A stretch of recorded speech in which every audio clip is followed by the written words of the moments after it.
Lakas maka-Chinese. Diba? Ayos lang ng color yan, pero mukha ng Chinese.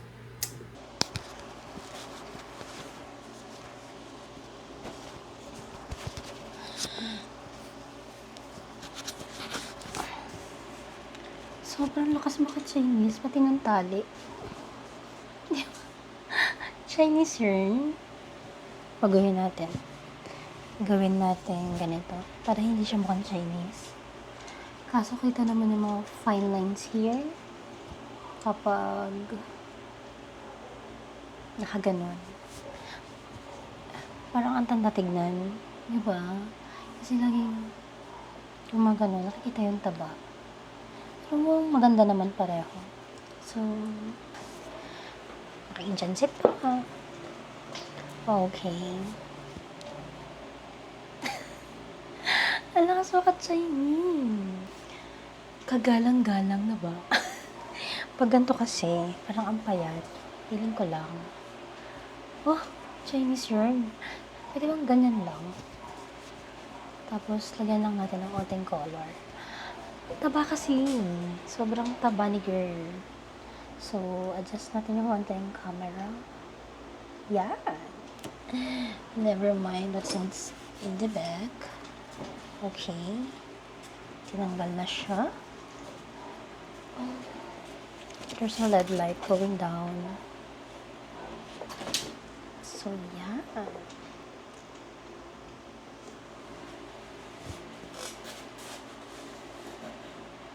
I don't know what kind of topic I am going to say right now, but let's see kung saan tayo mag-fall. I'm not used to it. Ang alam ko lang, medyo pretty ako ngayon. Medyo nakapag-ayos, nakapag-kilay, at lumalaban ang kilay. Tignan mo yan. At ang ilong. At ang buhok. Nakapagtali yan. Siguro next time, I better put makeup.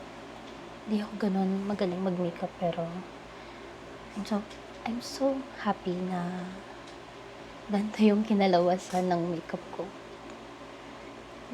Di kasi talaga ako pala makeup at I'm not sure if it is pretty. I'm just trying na ma-normalize ko yung way ko ng pagsasalita in front of the camera because, you know, I'm not that kind of person who will do these things. Ita-charge ko muna siya while using it. So, maybe this time he's so right. Maybe this time. I just wish my husband is here, because he is sleeping and I don't know how it works or how these things will work. Taba ko talaga, so I have to diet. Ito yung silat ko ngayon. Kasi wala naman ako mga bagong damit. So, sinuot ko lang siya para magmukha akong medyo payat. Kaso nagmukha akong Chinese. Lalo na sa tali ng buhok ko. February pa naman. Kung hey, patay! 7 minutes na agad yun. Wala pa nga akong ginagawa at sinasabi. 7 minutes na agad. Let's react and have thoughts na lang sa mga kumakalat sa social media. Tignan natin kung what is the two sides of the coin ng mga nakikita nating post. Mag-picture react tayo. So, yung first ko nakita at nabasa, sabi niya is, confidence is not they will like me. Confidence is I'll be fine if they don't. Yes, totoo naman siya. But maybe if everything accepted or see as parang in a bitterness, parang okay lang.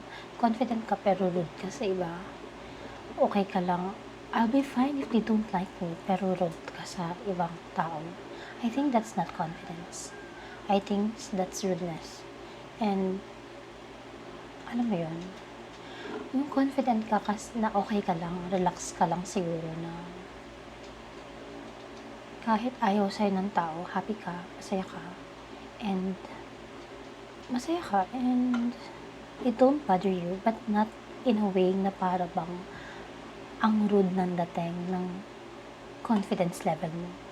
Na parang, may mga ganun kasi, diba? Yung mga tipong, alis kayo dyan. Okay ako. I'm confident this way. Hindi ko kayo kailangan. Accepted ko yung sarili ko. But, in another sense, rude ka pa din. Diba? So, I doubt na that's the confidence. Kasi yung maraming tao ngayon na they're trying to never mind. Wala, siguro kakagising ko lang kasi hindi pa kakagising ko. 1 hour ago, kakagising. Yeah, I have to drink maybe this one.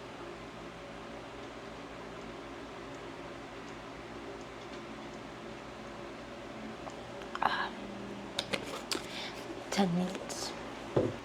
Mag-video react lang tayo sa mga nakikita nating negative online.